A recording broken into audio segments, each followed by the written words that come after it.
li sadri wa yassir li amri wahlul 'uqdatam min lisani yafqahu qawli. MQA ya. MQA ni saya rasa siapa yang tak kenal MQA kat sini? Boleh angkat tangan. Kalau dah kenal tu tak perlulah saya nak panjang lebar terangkan. MQA ni sebenarnya satu badan kerajaan ataupun sebenarnya badan berkanun yang ditubuhkan di bawah Akta Parlimen, yang fungsinya untuk jaminan kualiti program-program pendidikan tinggi. So dia akan relate dengan akreditasi, kerangka kelayakan dan juga daftar kelayakan. So dan untuk menilai, kita akan ada instrumen-instrumen yang kita bangunkan untuk menilai program-program akademik. So itu sedikit sebanyak berkenaan MQA. Dan kami berada di Cyberjaya. So siapa-siapa yang berminat berkenaan dengan Apel Q dan apa-apa yang berkaitan dengan fungsi ataupun perkhidmatan yang diberikan oleh MQA, boleh ke mercu MQA di cyber ataupun boleh melalui email, melalui telefon, ya, boleh berhubung dengan kami. Okey, nak cerita sedikit Zabit berkenaan dengan Apel Q. So Apel Q ni sebenarnya adalah, kalau ikut cerita Prof. Andy, biasa dia akan kata adik bongsu lah kepada keluarga Apel. So sebenarnya Apel ni kita dah ada semenjak tahun 2006 lagi. Kita ada Apel yang pertama adalah untuk kemasukan, ya, untuk purpose untuk menyambung pengajian, menggantikan syarat kelayakan masuk yang biasa. Itu apel yang pertama, iaitu apel A untuk akses. So kalau tak ada kelayakan formal seperti contohnya 3 kredit untuk SPM untuk masuk ke program diploma, tak ada kelayakan 5 kredit untuk masuk ke dalam program ijazah sarjana muda dan sebagainya, apel A ni adalah caralah untuk menyambung pengajian, yang mana kita menilai pengalaman terdahulu pelajar calon-calon yang kita nilai dan tengok sama ada dia bersedia atau tidak untuk menyambung pengajian. Itu apel A. So maksudnya dia akan dapat peluang untuk menyambung pengajian, tapi dia perlu mengikuti semua kursus-kursus di dalam program tersebut. Dan kemudian kita ada apel C yang kita introduce in 2016, yang mana apel C ni pula kita benarkan pindah kredit untuk mana-mana pengalaman dia yang bersesuaian, yang telah memenuhi keperluan kursus-kursus di dalam program. Tapi kita beri kebenaran up to 30% sahaja. So bila dapat pindah kredit, boleh singkatkanlah tempoh pengajian. Dan yang terkini, hari ini ada pelancaran oleh Yang Berhormat Menteri Pendidikan Tinggi, Pengajian Tinggi. Kita ada apel Q, ya, apel Q untuk kelayakan, penganugerahan kelayakan. So yang ini adalah apel yang terkini, yang mana kalau pengalaman seseorang itu luar biasa, dia dah penuhi majority of learning outcome daripada yang diperlukan untuk program tertentu, dia boleh dibenarkan untuk masuk ke program akademik. Dia masuk bukan dekat semester 1, semester 2, dia pergi ke semester terakhir. Dia pergi ke semester akhir dan dia ambil kursus yang akan ditetapkan oleh program-program lah yang ditetapkan oleh institusi pengajian tinggi, yang mana dia lulus dia subjek tu, dia akan bergraduat seperti pelajar-pelajar lain. Ini adalah apel Q lah yang kita lancarkan pada hari ini. Jadi dalam erti kata, Prof membayangkan bahawa alternatif yang kita ada sekarang ni semua orang boleh belajar. Betul. Ya, bermakna kalau kata apel A tadi, tak perlu ada apa-apa kelayakan formal. SPM pun tak perlu. Untuk kelayakan kalau sehingga ke tahap sarjana muda memang tak perlu apa-apa pun.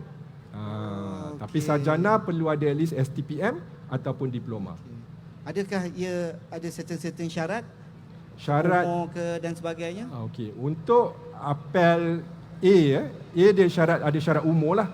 Untuk tahap CJ 19 tahun ke atas, diploma 20 tahun, degree atau sarjana muda 21 tahun dan peringkat sarjana master 30 tahun. Itu syarat umum.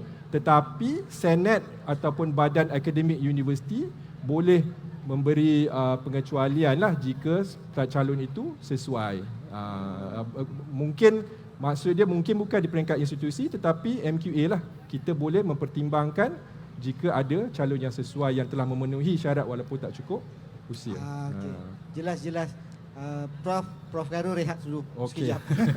Kita pergi. Untuk makluman kita pun live dalam FB ya. Untuk untuk acara minda kita, bicara minda kita ni. Jadi okey. Pakar pantun. Prof Andy ya. Saya dimaklumkan bahawa Prof Andy adalah pengerusi panel pembangunan garis panduan apel Q. Sedikitlah berkenaan dengan apel ni. Apel ni maksud dia Prof Andy terlibat dalam apel A, apel C, apel A, apel C dan juga terbaru ni apel Q. Boleh Prof ceritakan perbezaan antara ketiga-tiga apel ni sehinggalah yang sulung hingga ke yang bongsu sekarang ni apel Q. Okey, baik. Terima kasih Encik Zabid. Once again, salam sejahtera kembali kepada semua peminat-peminat yang hadir di KL Central dan juga peminat-peminat yang berada di Pesada Maya. And mohon maaf kalau keadaan di sini agak panas sebab saya nampak ada orang yang kuat mengipas kat sini. Okey. So, coming back to the question Encik Zabid utarakan tadi. Sebagai seorang panel pembangun yang terlibat dalam pembangunan guidelines to good practices iaitu GGP APEL yang merangkumi APEL A, C dan Q. Ini merupakan sebuah keluarga yang besar, keluarga yang meriah sekali. Seperti yang Prof Khairul dah sebut tadi, keluarga ini mula dibentuk pada tahun 2011 iaitu bermula dengan A. Kemudian diikuti dengan C 2016 dan Q di mana kitab ini dilahirkan. Bagi makluman tuan-tuan dan puan-puan, bila kitab ini dilahirkan yang merupakan hasil titik peluh bukan saja 9 orang pakar daripada institusi pengajian tinggi awam, swasta, badan profesional dan juga orang-orang MQA. Alright? Dan bagi makluman tuan-tuan dan puan-puan, 2 daripada orang pakar ini juga telah pulang ke pangkuan rahmatullah. But I'm sure they'll be smiling at us from heaven, kata alhamdulillah anak ini telah dilahirkan secara rasmi dan dilancarkan secara rasminya di KL Central. So coming back to the question on ACQ, soalan yang kerap berkumandang dalam minda rakyat jelata di sini, bagaimana kita nak membezakan ketiga-tiga entiti yang berbeza ni, A, C dan Q. Very simple words, I would say, kita bezakan ikut perkataan A. Alright? Yang penting sebelum kita lihat pada ACQ, kita kena ingat yang perkataan apel di sini sebenarnya melihat pada pengiktirafan of your experience, iaitu pengiktirafan pembelajaran terdahulu. So bila kita lihat apel, sasaran kumpulan pelajar kita bukannya pelajar baru lepasan sekolah menengah.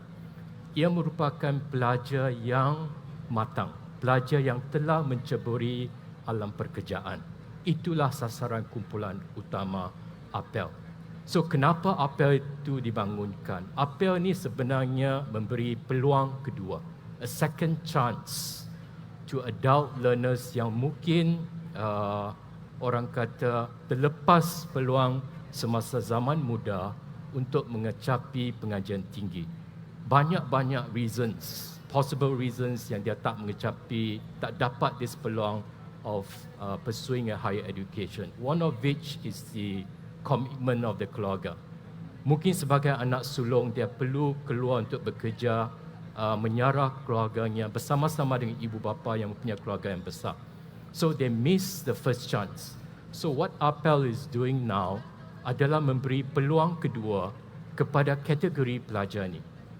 So untuk memberi peluang kepada kategori pelajar ini yang mungkin tiada pendidikan formal, maksudnya there are some of the APEL pelajar yang tiada SPM. Bukan mereka tak nak, tetapi kerana keadaan kekangan di masa itu mendesak sangat sampai mereka tidak boleh melanjutkan pengajiannya. Bukan mereka tak nak, mereka nak.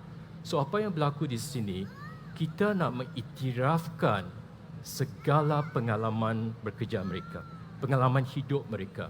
That is why we have this apel A untuk kemasukan. So sebagai contohnya, kalau seseorang pelajar nak mengikuti pengajian ijazah sarjana muda, bachelor degree, you have to have a minimum of STPM diploma atau setara. Bagi kumpulan pelajar ni, mungkin they don't have any formal education. So what apel A does is that it recognizes the pengalaman dan dinilai untuk diberi peluang masuk kepada pengajian tinggi di mana-mana institusi pengajian tinggi di Malaysia. So that is apel A. Now in C, the second anak, the middle child of apel adalah C. Apel C. Apel C membawa maksud dalam simple language is memberi pengecualian kredit, pemberian kredit, pemindahan kredit dalam sesebuah program. Contohnya dalam master program mempunyai 12 subjects. So, kita boleh lihat bagaimana nak petakan dan pengalaman bekerja kepada khusus-khusus ataupun subjek yang tertentu dan beri pemindahan kredit. So, at the end of the day, mereka boleh diberi pemindahan kredit sebanyak 30% daripada 100% kredit yang ada dalam sesebuah program. So melalui apel C, it shortens the time of the study. Alright? So bila tempoh pengajian tinggi itu dipendekkan, usaha juga dikurangkan, kos pengajian tinggi juga dikurangkan untuk kategori pelajar ini. Dan yang terakhir, I would say actually the Q, some would say is anak bongsu. I would say the Q is actually the parent, the emak ataupun bapa, ayah atau ibu kepada segala-gala apel yang ada. Sebab dalam Q di sini, seseorang pelajar tak perlu mohon pengajian tinggi kemasukan melalui the kelayakan formal seperti untuk sarjana dia kena ada diploma, untuk master dia kena ada bachelor. Tetapi yang di sini kita iktiraf bilangan tahun pengalaman yang dia ada yang berkaitan dengan program pengajian. So with this, as what my colleague here, Prof. Khairul dah sebut tadi, dia akan dinilai dan dihantar terus kepada semester terakhir pengajian di mana seseorang pelajar akan mengikuti khusus yang kita panggil capstone. So this definitely shorten the entire duration of the study because you are recognizing the pengalaman pembelajaran terdahulu. So this is the difference, Tuan Moderator, secara ringkas antara A, C dan Q. Okey, terima kasih Prof. Andy. Dengan nada yang mendayu-dayu, kita lihat bagaimana untuk memberi peluang kepada anda semua untuk sambung belajar. Tapi memang apel Q tu nampak dia macam lebih menyeronokkan untuk kita sama-sama menyambung pengajian. Cuma dalam apel Q ni, Prof, mereka ni ada ke syarat-syarat tertentu untuk mereka masuk ke program apel Q ni? Syarat yang utama adalah bilangan tahun pengalaman bekerja yang berkaitan sahaja. Untuk buat law, tak proceed. Okey, saya bekerja juga. Tahun 96, saya cuba untuk sambung pelajaran di UTM, Space JB. Masa saya di Sarawak, pindah ke JB, saya minta saya dapat belajar. Tetapi selepas tahun lebih saya belajar, saya di promotion dipindahkan ke KL. Masa tu family saya di Kelantan. Saya di KL, mengaji di JB. So, that's the end of it juga. Saya kata tak apalah. Saya tinggalkan UTM dengan point 3.8 masa tu. Which is ni lah. Saya memang suka study, suka belajar kan. 3.8, okeylah. Lepas pada tu saya kata, saya tak ada minat nak sama belajar lah. Kan? Umur makin meningkat dan semua sekali. Oleh Ketua Pengarah pada masa tu, okey, lulus. Boleh ambil ACFE. Dan daripada 18 orang yang ditaja oleh dibiayai oleh SPRM, saya orang yang keempat yang lulus 4 paper straight. Lepas tu. So saya kata okey, bila dapat CFE okeylah. Besok saya pencet besok boleh mengajar kok boleh guna CFE. Alright now. Yang berkaitan dengan FLQ ni, saya ingat saya dapat panggilan keramat kot, panggil ni Tuan Moderator. Tak apa-apa, one of my Tok Guru di SPRM, Datuk Akbar Satta, one of the board di Help You, call saya. Saya kata, ada satu program yang FLQ dipanggil, lepas tu mungkin khusus sesuai dengan saya.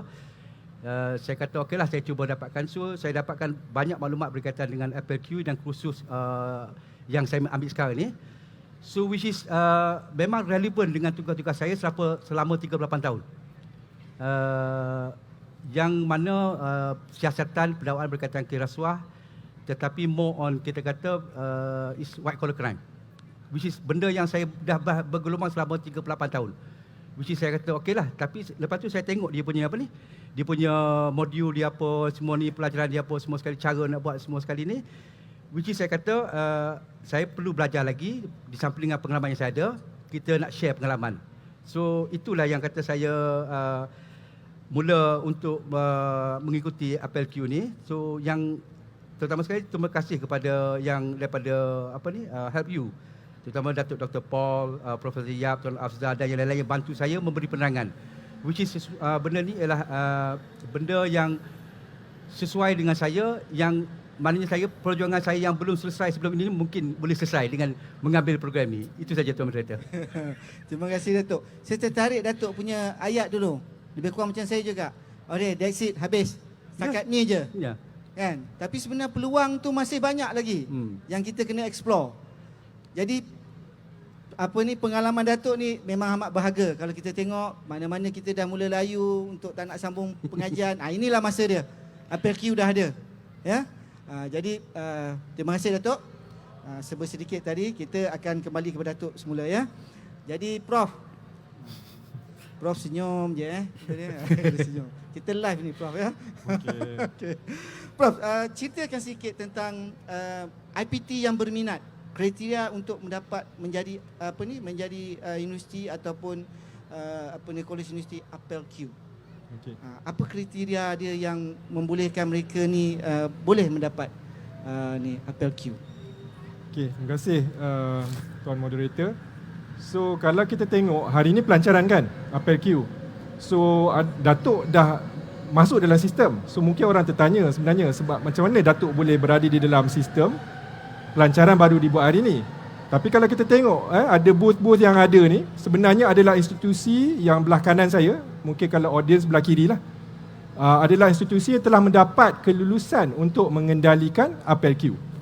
Kita tengok tu ada Help University, Open University Malaysia, SEGI, UKM, UPSI dan juga ASIAI. So ini institusi yang dah dapat ini kelulusan. Yang dikatakan rintis hari tu. Rintis, betul. Okay. So kita dah gunakan mereka untuk rintis sebagai rintis, dan kita berdasarkan kajian rintis ni kita dah beri kelulusan untuk 6 institusi ini menjalankan FLQ. So bila kita dah ada rintis ni, kita pun boleh tengoklah syarat-syarat yang sesuai yang kita perlu kenakan kepada IPT yang berminat. So kita ada syarat yang penting sekali, IPT perlu mendapat kelulusan APEL-C. APEL yang Prof Andy kata untuk pindah kredit tadi. Sebab apa? Sebab ada kepentingan dia. APEL-C ni memerlukan institusi tersebut ada unitnya yang mengendalikan APEL. So dia dah ada train lah staff untuk menilai di peringkat kursus. Sebab bila kita tengok FLQ ni di peringkat program, kita tengok lebih besar. So ketersediaan institusi penting. So kita nak tengok pengalaman dia, dah dapat FLC dulu, dah jalankan FLC, dah penuhi segala syarat yang kita kenakan masa kelulusan FLC. Itu syarat pertama. Kemudiannya untuk FLQ ni dia bergantung kepada program. So bila kita beri kelulusan, dia ada 2 tahap kelulusan. Satu di peringkat institusi. Institusi tersebut dibenarkan untuk menjalankan FLQ. Tetapi kita juga perlukan maklumat program apa yang nak ditawarkan sebagai FLQ. Dia bukan semua program boleh, tapi dia kena memohon untuk semua program lah. Bermakna bukan semua program di dalam universiti itu boleh menawarkan FLQ. Boleh menawarkan sebenarnya. Mungkin ada syarat yang lain, iaitu kena ada akreditasi. Program tersebut perlu mendapat akreditasi MQA terlebih dahulu. buat masa ni Prof, berapa banyak program yang terlibat dalam Apel Q ni? Setakat hari ini berdasarkan rintis ni kita ada 13 program daripada tahap diploma sehingga ke tahap kedoktoran. Jadi memang sekarang ni bersedia sangatlah universiti-universiti untuk menerima tuan-tuan dan puan-puan. Lagi satu, dia kena of course bila dia berminat, dia kena ada apel C. Dia kena identify program mana yang dia nak jadikan apel Q, dan kemudiannya dia kena menjalani latihan yang diberikan oleh MQA. Sebab walaupun dia dah ada apel C, tetapi apel Q ni sesuatu yang baru. So kita kena train institusi untuk memastikan mereka bersedia untuk menjalankan apel Q. Jadi universiti-universiti ni kalau dia nak mohon apel Q, dia kena lalui latihan dahulu. Betul. Jadi dia akan berhubung dengan MQA lah. Betul. Okey. Jadi kalau ada universiti-universiti di sini yang memang berminat, silakan melayari portal MQA dan bolehlah semak di MQATC. Ya. Okey. Prof Andy pula. Baik. Kan. Prof dah banyak pengalaman dalam apel. Ya. Kita tahu pengalaman Prof sebagai pembangun instrumen apel A, apel C, apel Q. Saya ni tersasul nak sebut A, B, C. Kan? Tapi saya kena hati-hati ya. Jadi persediaan PPT ya, atau IPT yang berminat untuk memohon apel Q. Boleh Prof berikan sedikit tips kepada mereka ni? Baik. Terima kasih Tuan Moderator sekali lagi. Terutamanya saya rasa ni bukan bicara minda pada pendapat saya, dia macam temuduga, sesi temuduga yang perlu kita bertiga hadiri. And of course, thank you once again para hadirin yang berada di KL Central sekarang yang masih bersama kita dan juga yang berada di Pesada Maya. If you're still there with us, thank you so much. And coming back to the question yang Tuan Moderator bertanyakan tadi, apakah persediaan yang perlu ada? So kalau ditanya daripada sudut panel pembangunan, panel pembangun GGP ini, saya rasa yang paling penting adalah latihan. Latihan yang perlu dianjurkan untuk mendedahkan staf-staf yang terlibat dengan apel Q kepada keperluan dunia apel Q.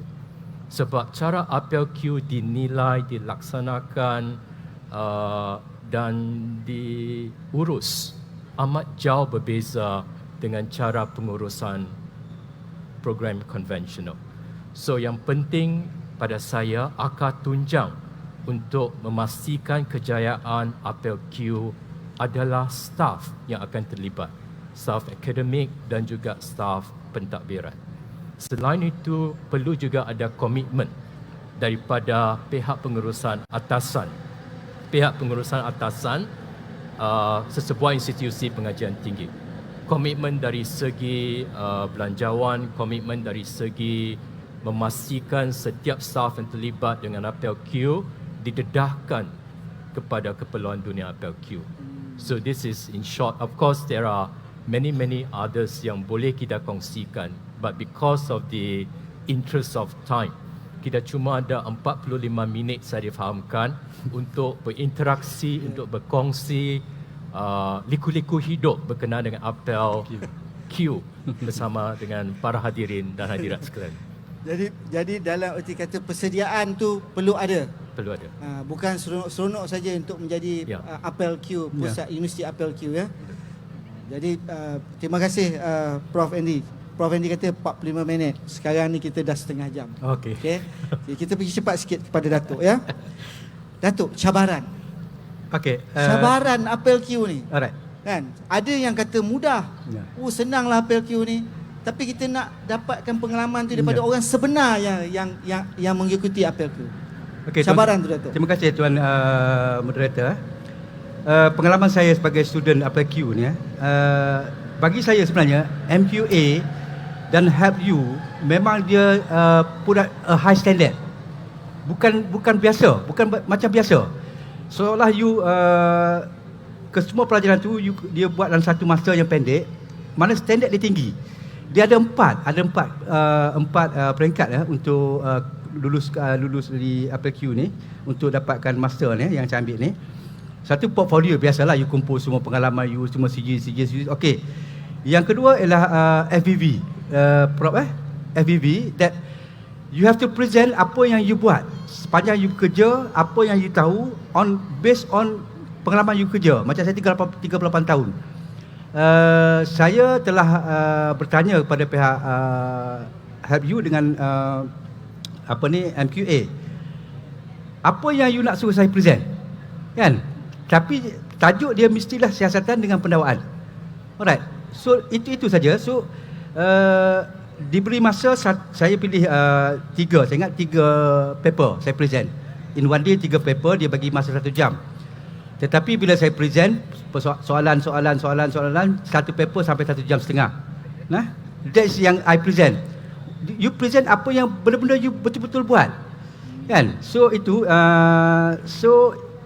that's why kalau you nak pilih kursus untuk menggunakan APLQ, you kena betul-betul pilih kursus yang you bekerja dalam bidang itu.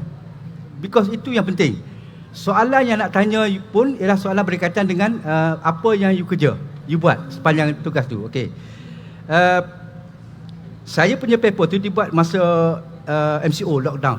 Okey, presentation saya FBB masa ni. Tetapi bila MQA dengan Help You kata kena buat, so that's halangan kita buat juga. I present the paper. Yang penting bagi saya lah you present apa yang sebenarnya you buat. Okey. Yang ketiga, yang modul ketiga ialah dari segi challenge test.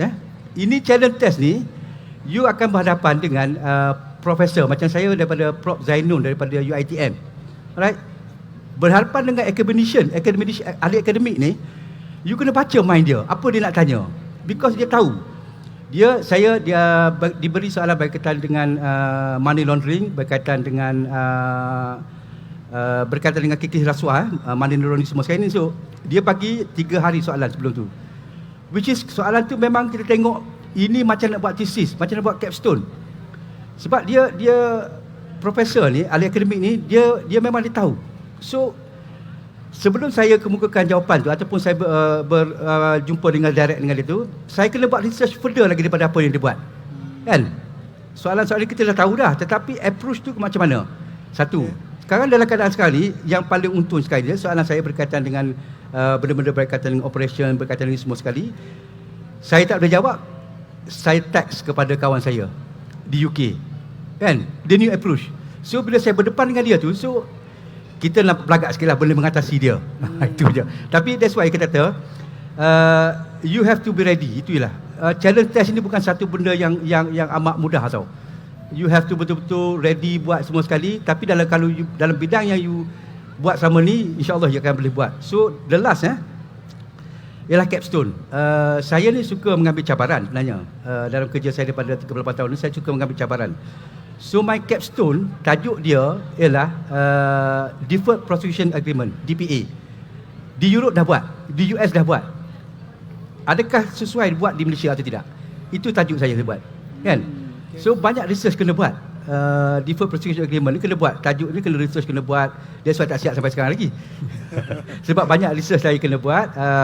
Sesuai dan kita mungkin akan kemukakan kepada pihak atasan kabinet untuk implement law di Malaysia. Itu sajalah. Okay. Cuma daripada apa yang Datuk cakap tu, dugaan cabaran dia hebat. Hebat.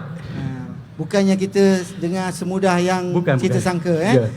Jadi untuk belajar kena adalah cabaran-cabaran ni. Ya.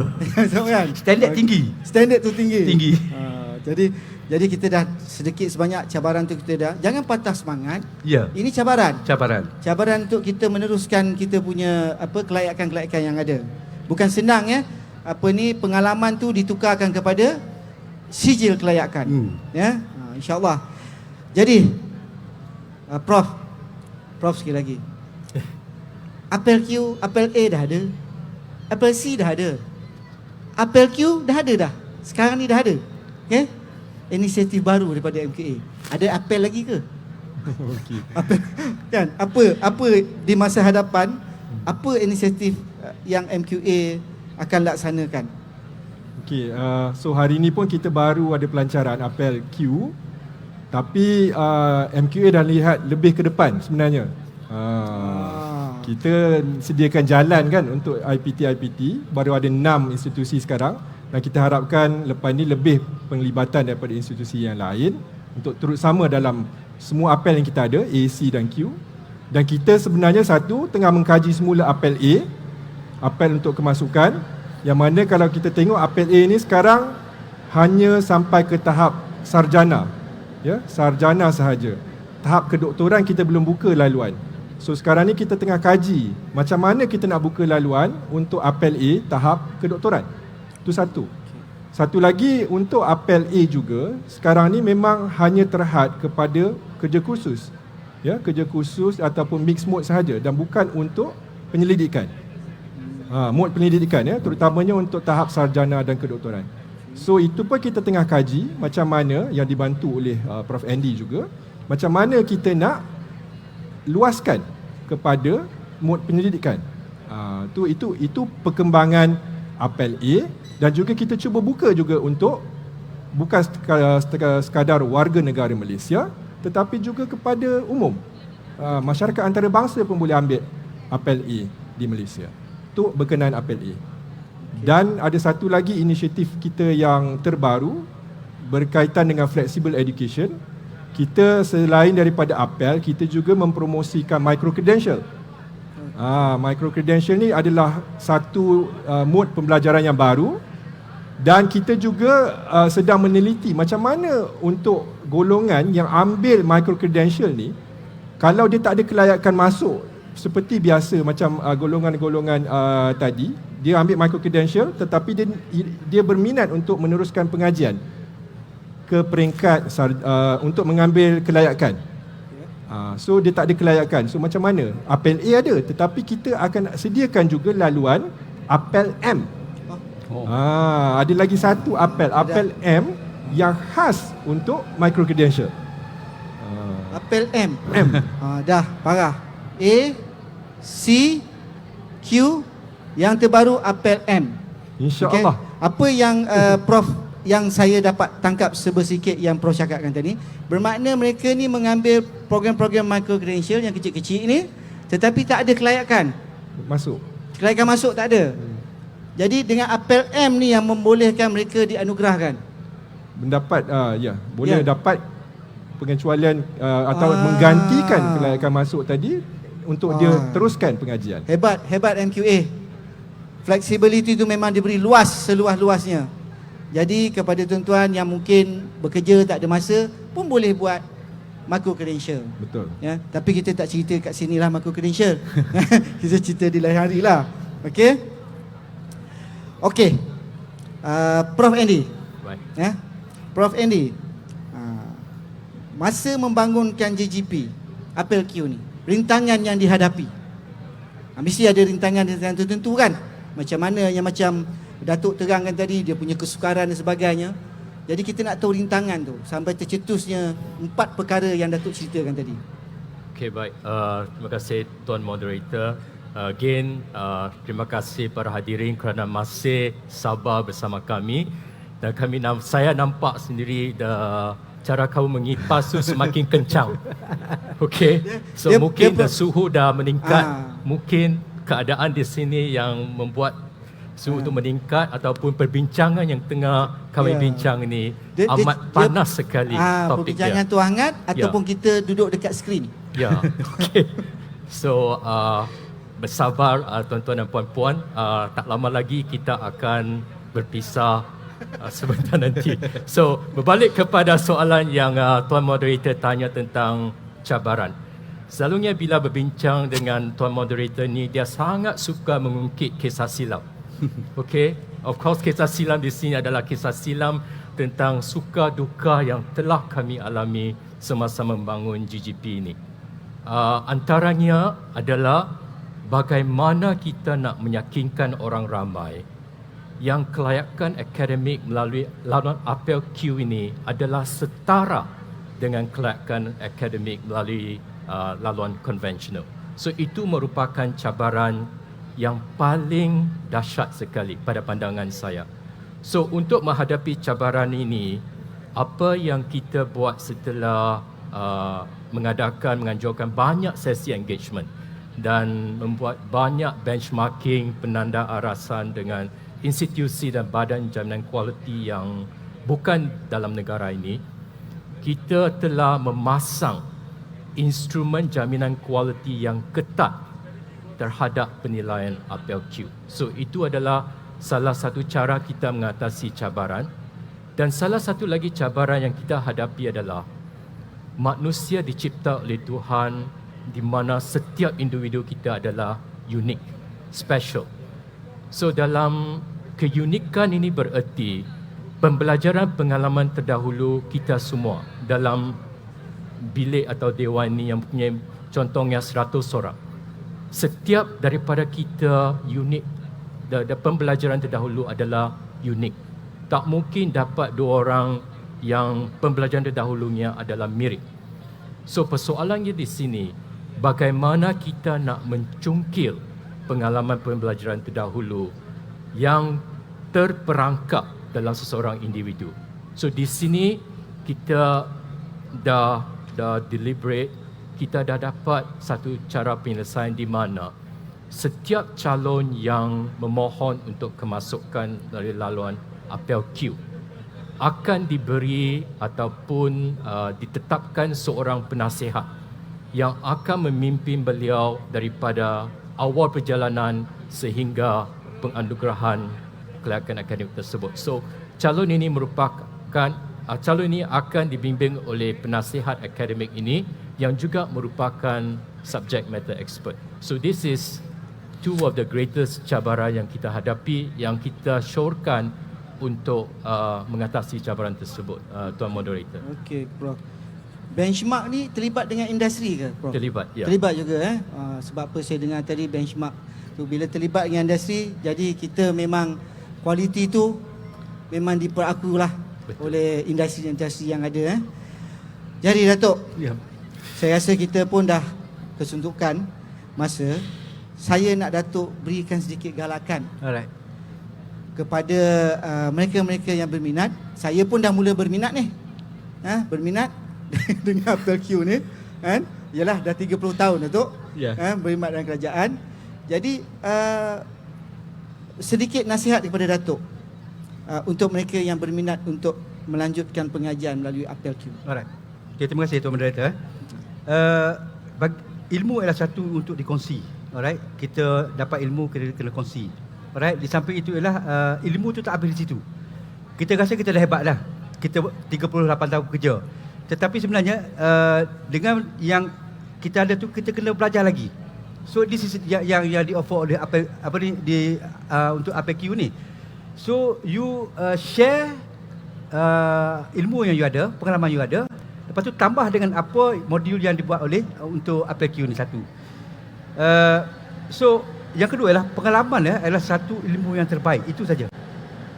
So dengan saya sentiasa bagi tahu that dah ada peluang untuk buat master atau buat doctorate dengan menggunakan apel Q. So you kena sentiasa cabar diri you untuk buat yang terbaik dan buat benda yang orang tak pernah buat lagi. Itu yang saya tanamkan pada diri saya, that saya buat benda yang terbaik, benda yang orang tak buat lagi. Saya suka explore pada benda baru. So this is the opportunity yang ada, peluang yang anda semua ada. Dah peluang tu, pengalaman dah ada, ilmu dah ada. Ada sedikit kemudahan untuk melanjutkan pelajaran. Itu saja. Jadi di sini erti kata jangan sia-siakan pengalaman yang ada. Ya. Gunakan sebaik mungkin pengalaman yang ada tu, boleh menukar kepada satu-satu anugerah yang hebat. Ya. Ini semua orang hebat-hebat. Jadi saya rasa kita dah pun 3 pusingan. Dia 3 pusingan ni macam tinju 3 pusingan. Jadi di sini saya pun dia telah diberi clue supaya kita boleh selesaikan kita punya perkongsian dalam bicara minda apel Q. Jadi terima kasih kepada Prof Khairul, Prof Khairul kerana sudi bersama-sama kita pada petang ni, dan juga Prof Andy Saya minta kebenaran nak sebut ni Prof Andy. Saya kata supaya saya tak sebut terus nama penuh. Datuk pun saya dah minta kebenaran. Saya kata Datuk, saya akan pronouncekan Datuk saja ya. Terima kasih Datuk Izani kerana sama-sama berkongsi pandangan kita terhadap apel Q. Saya harap dengan adanya apel Q ni kita lebih ramai lagi graduan-graduan yang boleh mencubakan diri dalam apa-apa bidang pun. Ya, perbanyakkan lagi. Jadi insya-Allah kepada semua yang hadir, jadi terima kasih banyak-banyak di atas kehadiran tuan-tuan dan puan bagi memeriahkan lagi dalam bicara minda kita. Okey, kepada mereka yang berminat dengan apel Q, bolehlah layari laman sesama MEQA dan lihat di portal kita ada apel ikon apel kat situ, bolehlah rujuk. Jadi semoga dengan perkongsian kita ini akan mendapat manfaat mendapat manfaat di atas penerangan dan perkongsian pengalaman berkaitan apel Q. Dr. Andy dah bagi tahu saya. Dia kata dia ada pantun penutup. Pantun penutup ya teh? Prof Andy ada pantun penutup kan? Ada. Jadi sekejap sebelum nak tutup tu biar saya sudahi supaya Prof boleh tutup dengan pantun. Boleh Prof? Boleh ya, insya-Allah. Okey, kalau kita tahu kita tidak terfikir pun apel Q ni akan wujud Jadi dengan flexibility yang ada ni, saya minta tuan-tuan dan puan melanjutlah pengajian sehingga ke Menara Gading. Jadi saya sudahi dengan pantun daripada Prof. Jadi kita akan jumpa lagi. Sekian, terima kasih. Silakan Prof. Okey, terima kasih Tuan Moderator. Daripada kita bertiga di sini yang telah ditemu duga, kita mohon maaf kalau kita tak pandang kepada kamu sekerap di mana kita pandang kepada orang ramai. So bukannya kami nak abaikan kamu semua, tapi kami memang bersyukur dengan kehadiran kamu di petang ini, sama ada secara fizikal ataupun secara maya. And of course, the other advice yang kita nak bagi seperti yang kita dengar di sesi-sesi yang terdahulu, menuntut ilmu sampailah ke liang lahat. Sampai kita jumpa malaikat di dunia yang satu lagi. Alright. So untuk kenangan manis bersama daripada kami bertiga, kami ingin hadiahkan serangkap pantun untuk sahabat lama dan kenalan baru. Kalau dapat kita peluk awan, bulan akan kita usung ke riba. Sehingga sini para budiman, bertemu lagi bila takdir bergema. Terima kasih Prof. Assalamualaikum warahmatullahi wabarakatuh. Saya ada balas ni sebenarnya. Ada. Balas. Sebab dia sebut 3 orang. So kita berempat sebenarnya. Panel. Bersama moderator. Panel. Bersama. Prof ada pantun ke? Ada ke? Ada. Okey, silakan Prof. Kita dah teruja dengan Bang Fiz tadi. Bang Fiz. So kita pun ini bukan acara berbalas pantun Okey, Prof. Gemuruh jiwa, semangat membara, dari puncak ingin ke angkasa. Habislah sudah bicara minda, sadarlah silap, maaf dipinta. Saya sudahi dengan wabillahi taufiq wal hidayah. Assalamualaikum warahmatullahi taala wabarakatuh. Sehingga jumpa lagi.